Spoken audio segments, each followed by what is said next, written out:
નમસ્કાર, નિર્માણ ન્યૂઝ પર હું છું આપની સાથે કશિશ। જે રીતના મહત્વપૂર્ણ સમાચાર જે સામે આવ્યા છે, હેલિકોપ્ટર જે ઇન્ડિયન આર્મીનું ક્રેશ થવા પામ્યું હતું, તે હેલિકોપ્ટરમાં સીડીએસ બિપિન રાવત, તેમના પત્ની, તેમના પરિવારના સભ્યો, અનેક એવા વરિષ્ઠ અધિકારીઓ હતા। હાલ જે રીતના સમાચાર સૂત્રો દ્વારા મળી રહ્યા છે, 11 લોકોના મૃતદેહ તે દુર્ઘટના સ્થળ છે કે ત્યાંથી મળી આવ્યા છે। એક બાજુ જ્યારે કહી શકાય કે બહુ જ મોટી દુર્ઘટના ઘટી છે, આપણે આજના દિવસની બહુ જ મોટી દુર્ઘટના ઘટી કહી શકાય। બીજી બાજુ જ્યારે સીડીએસ બિપિન રાવત કે જે ભારત માટે બહુ જ મહત્વપૂર્ણ ભૂમિકા નિભાવતા હતા, એવા સીડીએસ બિપિન રાવત, તેમના જે ખાસ સમાચાર કેવી રીતના આવી રહ્યા છે, સૂત્રો દ્વારા જે કહેવામાં આવી રહ્યું છે કે બિપિન રાવતને હોસ્પિટલ સારવાર અર્થે ખસેડવામાં આવ્યા છે। બીજી બાજુ જ્યારે હેલિકોપ્ટરમાં 14 જેટલા લોકો સવાર હતા, તેમાં બિપિન રાવત, તેમના પત્ની પણ સાથે સામેલ હતા, અનેક એવા વરિષ્ઠ અધિકારીઓ હતા, તેમના પરિવારના સભ્યો હતા। કાર્યક્રમમાં તેઓ જતા હતા ત્યારે જે અનુમાન સેવાઈ રહ્યું છે કે ખરાબ હવામાનના કારણે હેલિકોપ્ટર ક્રેશ થવા પામ્યું હતું। હાલ જે રીતના સૂત્રો દ્વારા માહિતી મળી રહી છે, રેસ્ક્યુ ટીમને જે માહિતી મળી છે, રેસ્ક્યુ ટીમને જે મૃતદેહો મળ્યા છે, કુલ આંકડો 11ને પહોંચ્યો છે। 11 મૃતદેહ રેસ્ક્યુ ટીમને મળી આવ્યા છે। તો સાથે અનેક એવા જે નામ છે કે જે હેલિકોપ્ટરમાં સામેલ હતા, તે નામને લિસ્ટ પણ બહાર પાડવામાં આવી છે। હાલ રક્ષામંત્રી રાજનાથસિંહ પણ રક્ષા મંત્રાલય પહોંચ્યા છે, જે રીતના સીડીએસ બિપિન રાવતના પરિવારજનોને પણ તેઓ મળ્યા હતા। બીજી બાજુ જ્યારે હવે હાલ તેઓ રક્ષા મંત્રાલય પહોંચ્યા છે, સમગ્ર માહિતી હાલ કેવી રીતની છે, કેવી રીતના સમાચાર છે, હાલ તે સામે જે રીતના સૂત્રો દ્વારા મળી રહ્યા છે, તે હાલ એટલી માહિતી મળી રહી છે કે 11 જેટલા મૃતદેહ મળી આવ્યા છે ઘટના સ્થળેથી। આ સાથે આપણી સાથે જોડાઈ ગયા છે ડિફેન્સ એક્સપર્ટ જયદેવ દેસાઈ। જયદેવજી, કાર્યક્રમમાં આપનું સ્વાગત।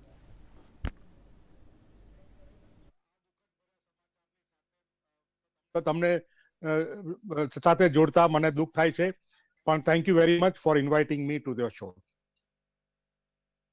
આજે આ ઘટના બની છે, હેલિકોપ્ટર ક્રેશ થવા પામ્યું હતું, કહેવામાં આવી રહ્યું છે કે ખરાબ હવામાનના કારણે આ દુર્ઘટના ઘટી હતી, અને કાર્યક્રમમાં સીડીએસ બિપિન રાવત, તેમના પત્ની, અનેક એવા વરિષ્ઠ અધિકારીઓ જઈ રહ્યા હતા, તે દરમિયાન આ ઘટના ઘટી હતી। કેવી રીતના જોઈ રહ્યા છો આ ઘટનાને? શું એક બાજુ જ્યારે તપાસના આદેશ પણ આપવામાં આવે છે, એટલે કે શું લાગી રહ્યું છે, સાચે હવામાન ખરાબ હતું તેના કારણે આ ઘટના ઘટી હતી કે કોઈ અન્ય કારણ હોઈ શકે છે? સૌથી પહેલા તો આ જે એરક્રાફ્ટ હતું, હેલિકોપ્ટર હતું, એ સુલુરથી ટેક ઓફ થયું હતું અને વિલિંગ્ટન જતું હતું। દેટ ઇઝ અમારા ડિફેન્સ સ્ટાફ કોલેજ ત્યાં છે વિલિંગ્ટનમાં। એમાં બિપિન રાવત સાહેબનો એક લેક્ચર હતું 2:45 વાગે, અને એ લેન્ડ કરવાનું હતું, ત્યાં લેક્ચર આપવાના હતા, અને એમની સાથે મિસિસ રાવત અને એમના મિલિટરી એડવાઇઝર અને બીજા સ્ટાફ ઓફિસર અને બીજા પીએસઓસ હતા, અને સાથે જે રીતે જાણવા મળે છે એ રીતે 5 એરક્રૂ પણ હતા સાથે, એટલે ટોટલ લગભગ 14 જણા હતા। અને લેન્ડ કરતા લગભગ 10 થી 15 મિનિટ પહેલા જ આ એરક્રાફ્ટ ક્રેશ થયું।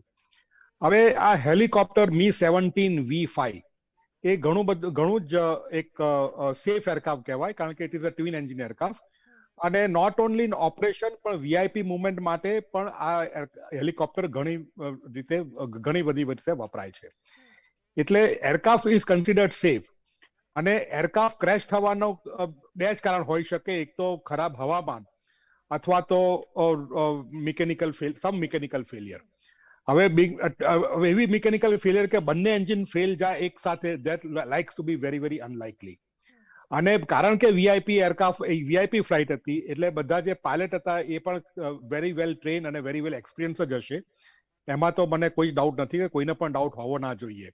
અને જે રીતે ટીવીમાં મેં થોડી ક્લિપ જોઈ છે એ પ્રમાણે એ વખતે ધુમ્મસ ઘણું બધું હતું, ફોગ ઘણો બધો હતો, અને એ ટરેન તમે જુઓ તો ખાલી બહુ જ હિલી ટરેન છે। ઊટીના હિલ્સમાં કે કુનુર હિલ્સમાં આ એરક્રાફ્ટ ક્રેશ થયું। એટલે એકચ્યુઅલ શું થશે એ તો આપણને 2-3 દિવસમાં ખબર પડશે, કારણ કે court of inquiry already order થઈ ગઈ છે, અને આ એના રીઝન પાછળ ડિટેલમાં તપાસ થશે। અને આ હું માનું છું કે ઇન્ડિયન મિલિટરી એવિએશનમાં આ પહેલો જ ક્રેશ છે કે જે lady wife was on board. Mrs Rawat પણ એરક્રાફ્ટમાં હતા, અને is the first flight as well I remember, અને મને લાગે છે હું સાચો છું કે first crash of such type where lady wife of a senior officer or the senior most officer of Indian military was on board. અને એને કારણે અને આ જે general Rawat, the first CDS Mrs Rawat, અને એ સાથે જ્યાં ક્રેશ થયું, અને hope that sum good news comes out. 3 જણાને હોસ્પિટલમાં દાખલ કરવામાં આવ્યા છે. એ કોણ છે હજી નામ બહાર નથી પડ્યું. જો મને અંદરની ઇન્ફોર્મેશન ખબર છે, પણ એ ઇન્ફોર્મેશન ટીવી પર હું નહીં આપી શકું.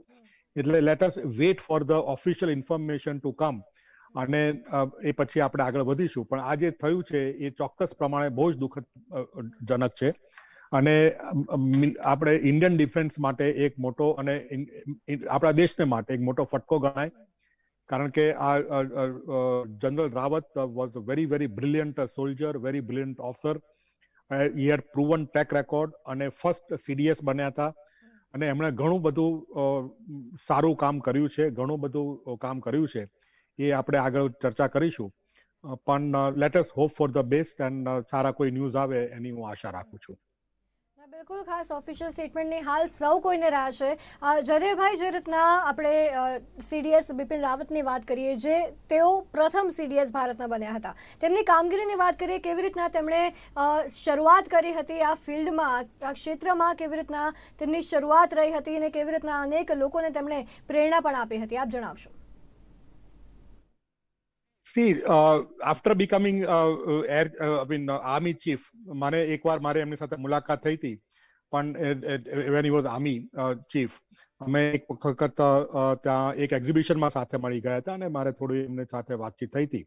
અને એના પછી જ્યારે ફર્સ્ટ પ્રધાનમંત્રીએ 15મી ઓગસ્ટે એનાઉન્સ કર્યું કે is going to decide about the CDS soon, અને સીડીએસ ને પણ નિમણૂક થશે, ત્યારે બધાને વી ડી નોટ નો કે who will be the CDS, પણ general Rawat was declared first CDS.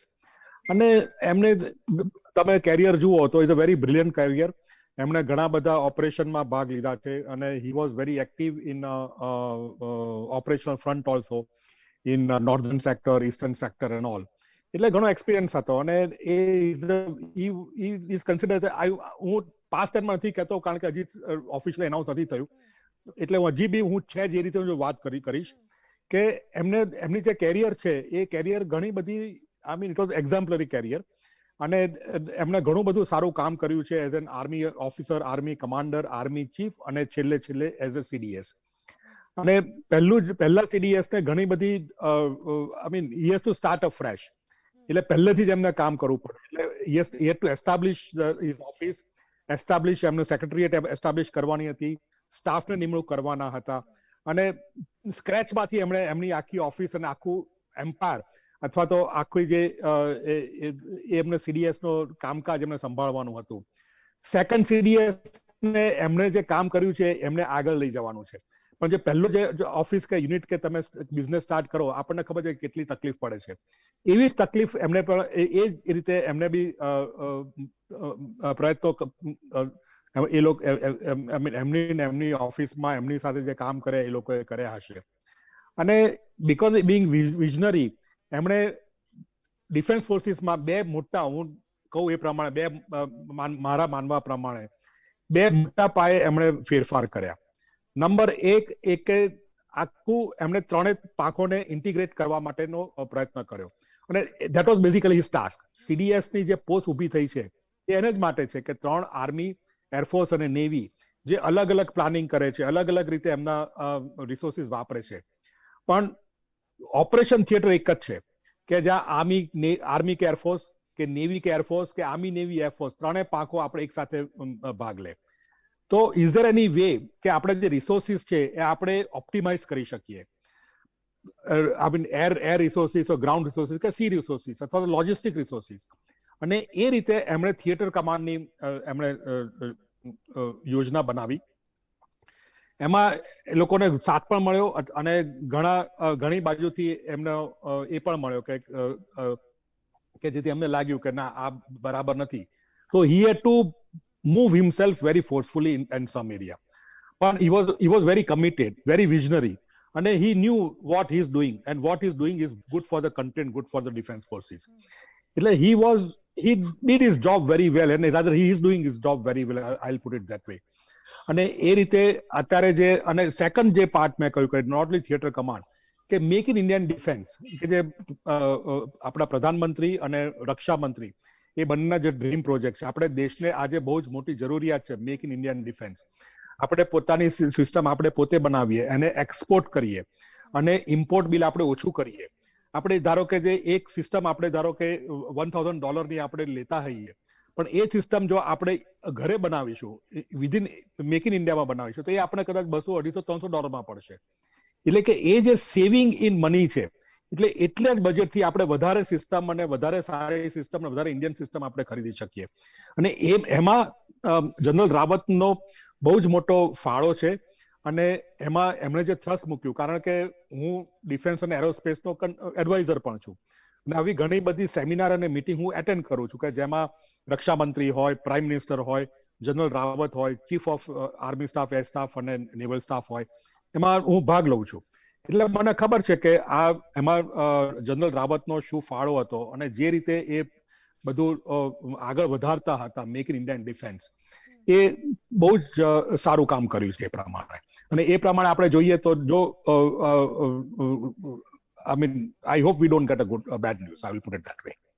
બિલકુલ, એક બાજુ જે હાલ સમાચાર સામે આવી રહ્યા છે, સૂત્રો દ્વારા જે માહિતી મળી રહી છે કે આ જે સમગ્ર જે ક્રેશ થયું છે, જે આ દુર્ઘટના ઘટી છે, તેના ઉપર સરકાર દ્વારા આવતીકાલે સમગ્ર જે નિવેદન છે જે જાહેર કરવામાં આવશે કે કેવી રીતના નુકસાની છે, કેવી રીતના કોણે જીવ ગુમાવ્યો છે, સમગ્ર જે બયાન છે તે આવતીકાલે રાજનાથસિંહ રક્ષામંત્રી દ્વારા આપવામાં આવશે. એક બાજુ જયદેવભાઈ, જે રીતના આમાં જે ડિલે કરવામાં આવી રહ્યો છે, ક્યાંક કંઈક ગડબડ લાગી રહી હોય એવું લાગી રહ્યું છે, કારણ કે ડિલે કરવાનું કારણ આપને શું લાગી રહ્યું છે? ગડબડ તો વર્ડ હું નહીં વાપરું. આઈ થિંક એ વર્ડ બરાબર નથી, કારણ કે કોઈ ગડબડ તો નથી. અને પહેલા એવું ન્યૂઝ આવ્યા કે રક્ષા મંત્રી પોતે ત્યાં સાઇટ પર જવાના હતા. તામિલનાડુનો ચીફ મિનિસ્ટર ત્યાં પહોંચી જવાના છે થોડી દેરમાં. અને અત્યારે એવા ન્યૂઝ આવ્યા છે કે chief of air staff, air ચીફને ત્યાં મોકલવામાં આવ્યા છે. એટલે એ પણ ત્યાં પહોંચવાના છે. હવે ન્યૂઝ કેમ ડિલે થયા છે ને એ તો ખબર નથી મને, પણ may be there is some good news they are awaiting or whatever it is. અને બીજા જે 3 જણા હોસ્પિટલમાં છે ને જે છે, અને મે બી કે પહેલા 24 કલાકમાં જો આપણને કઈ એનો રીઝનની ખબર પડી જાય, અને એરફોર્સ આ ઇન્ક્વાયરી ઓર્ડર કરી લીધી છે, અને જો એનો ઇનિશિયલ કારણ જો ખબર પડી જાય તો મે બી એને માટે વેટ કરે છે, મને એવું લાગે છે. બીજું કોઈ આમાં ગડબડ હું જોતો નથી. જયદેવભાઈ, હવે આપણે ખાસ સીડીએસ બિપિન રાવતની વાત કરીએ. તેમના જે કરિયર વિશે આપે ખાસ જણાવ્યું કે તેઓ ખૂબ જ મહત્વપૂર્ણ ભાગ હતા ભારત માટે એટલા મહત્વપૂર્ણ એવા સીડીએસ બિપિન રાવત, તેમની અચીવમેન્ટ્સ વિશે આપ અમને જણાવશો. See, achievement or the best achievement of Indian Defence Force is that you are reaching the senior most position of the thing. બરાબર. અને એ જયારે આર્મી ચીફ બન્યા ત્યારે તમને યાદ હશે કે 2 કે 3 લેફ્ટનન્ટ જનરલને એ સુપરસીડ કરીને આર્મી ચીફ બન્યા હતા. અને એનું કારણ એક જ હતું કે એમનો જે પાસ રેકોર્ડ હતો, એમની જે એન્ટી ટેરરિસ્ટ કે ઇન્સર્જન્સી ના અગેન્સ્ટમાં એમણે જે કામ કરેલું એમાં જે એક્સપિરિયન્સ હતો, અને he is a fighter. I mean, he is a proactive soldier, I'll put so proactive commander. અને એના કારણે એમનો પોતાનો જે મોભો એમણે ઉભો કર્યો હતો, એમના પોતાનો જે રેકોર્ડ ઉભો કર્યો હતો, અને એ રીતે જે એક્ઝામ્પલરી કેરિયર એમની હતી as a army commander or army chief, એને કારણે એમને એર ચીફ બનાવવામાં આવ્યા. અને he was superseded, he superseded couple of his seniors, અને એ રીતે આર્મી ચીફ બન્યા હતા. સિમિલરલી જ્યારે સીડીએસ બન્યા ત્યારે મને યાદ છે કે આર્મી ચીફ, નેવલ ચીફ અને એર ચીફ, એ વખતે air chief was the senior most. When the announcement થયું, air chief marshal Dhanoa was the senior most at that time. So we were hoping that if the CDS announced immediately, so air chief may become the CDS. But air chief retired in September, if I'm not wrong. September he retired. In October or so, એમનું નામ announce થયું હતું. એટલે even after all 3 chief, also government thought in the right way that અને army is the biggest arm of the 3. અને તમે જો China અને પાકિસ્તાન, આપણા જે બે પાડોશી દેશ છે જે આપણે દુશ્મન ગણી શકાય, ચાઇના નંબર 1 અને પાકિસ્તાન નંબર 2, અને China is a major force. એમાં તમે જુઓ તો આપણી મોટા ભાગની બોર્ડર આ બે કન્ટ્રી સાથે લેન્ડથી છે, સીથી નથી. એટલે આ બે તમે જુઓ તો land war is important. So in that, mainly the army and air force come in the way. Air force is a air power, can be used anywhere, and it is a very very important power for killing the enemy and destroying the enemy as such. એમના પછી army moves in. પણ army અને air force ને સાથે સમન્વય કરીને કોઈ બી war આપણે ફાઇટ કરવું પડે. અને એને કારણે હું માનું છું કે આ જે CDS ની જે પસંદગી કરી ગવર્મેન્ટે, અને એમનો જે જનરલ રાવતનો જે પરફોર્મન્સ હતું, જે પાસ્ટ એમનો કારકિર્દી હતી, એ બધું જોતા માટે he was the right person. અને મેં કહ્યું એ પ્રમાણે એમની જે વિઝનરી હતી, એમનો જે કાર્ય પદ્ધતિ હતી, બધાને સાથે લેવાનું.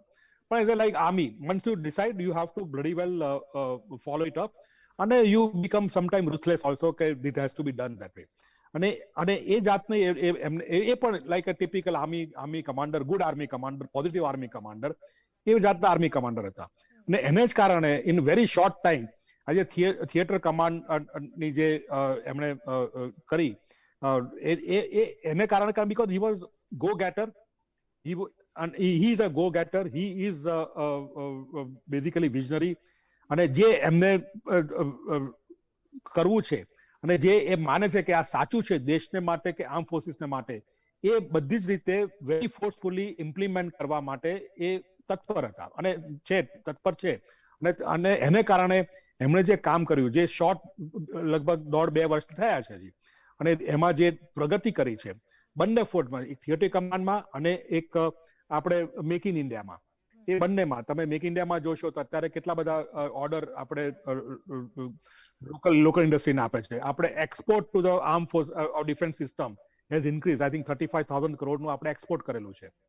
એટલે બંને બાજુમાં ડિફેન્સ ફોર્સિસ અને under his command has done wonderfully well. અને એ રીતે હું માનું છું કે એમની જે કાર્ય પદ્ધતિ છે, કાર્યશીલતા છે, અને જે એમણે કામ કર્યું છે એ એકદમ વખાણવા જેવું છે.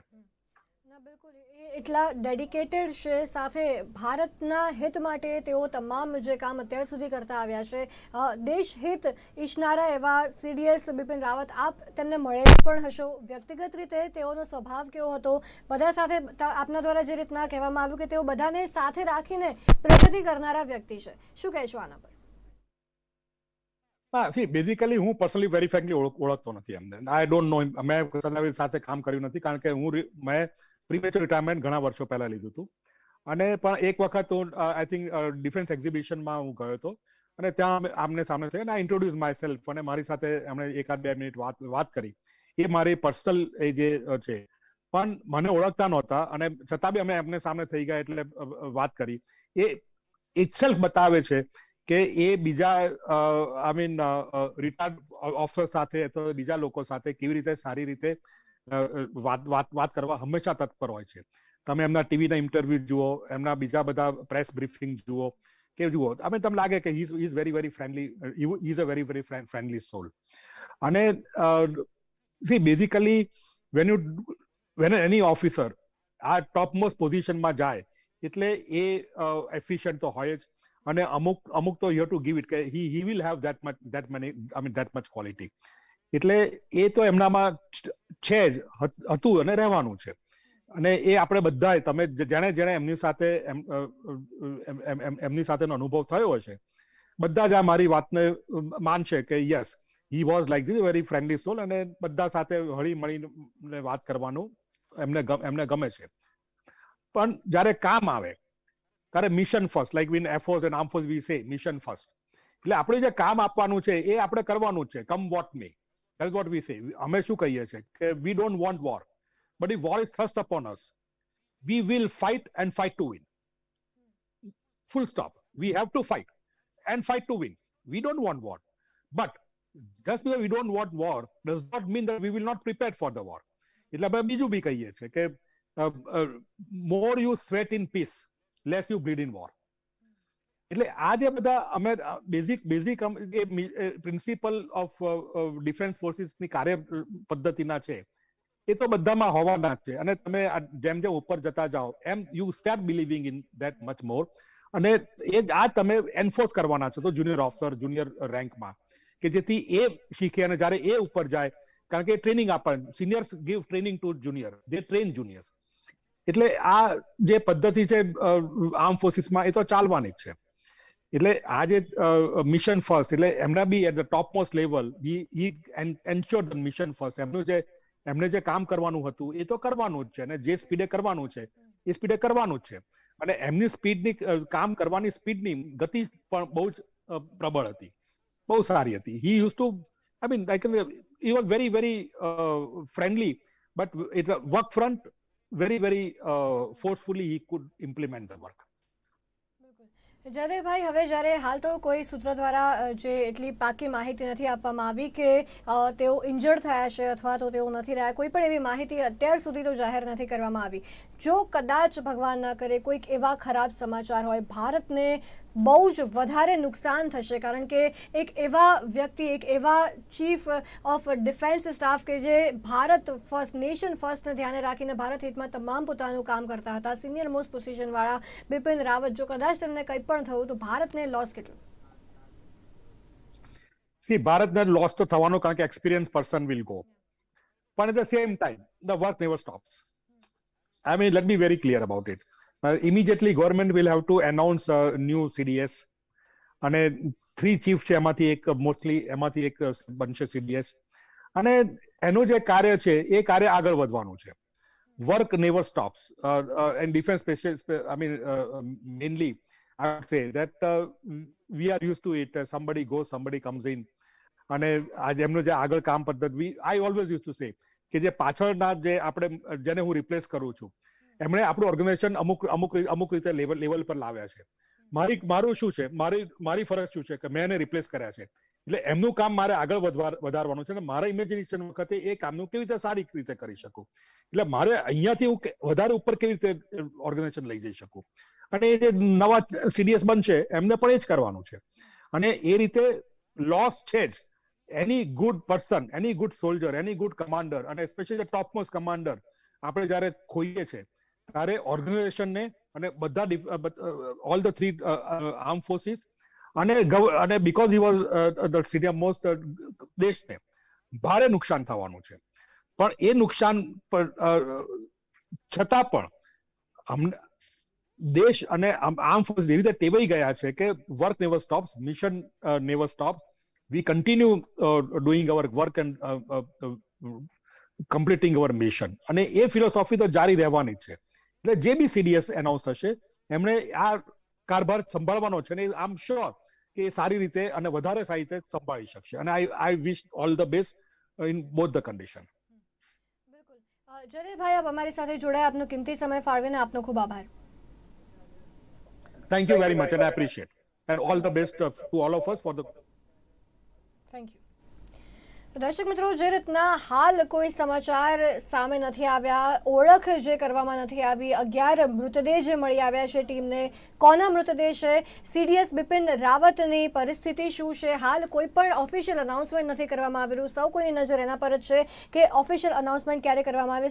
સૂત્રો દ્વારા જે માહિતી સામે આવી રહી છે કે આવતીકાલે કદાચ ઓફિશિયલ અનાઉન્સમેન્ટ કરવામાં આવશે રક્ષામંત્રી રાજનાથસિંહ દ્વારા. સૌ કોઈની નજર હાલ તો એના પર જ છે. જોવાનું રહેશે કે પરિસ્થિતિ કેવી રીતની રહી છે, ક્યાં પહોંચી છે, કેવી રીતના CDS બિપિન રાવતની પરિસ્થિતિ ખાસ શું છે, કારણ કે ભારતના જે કહી શકાય ટોપ મોસ્ટ પોઝિશનવાળા કે CDS એવા chief of defence staff Bipin રાવતની પરિસ્થિતિ પર હાલ સૌ કોઈની નજર રહેલી છે. કારણ કે જો તેમને કંઈ પણ થશે, ભારત માટે બહુ મોટો લોસ બિલકુલથી આ નથી જવાનું છે. સમાચારમાં હાલ બસ આટલું જ. વધુ સમાચારો માટે જોતા રહો નિર્માણ ન્યૂઝ. નમસ્કાર.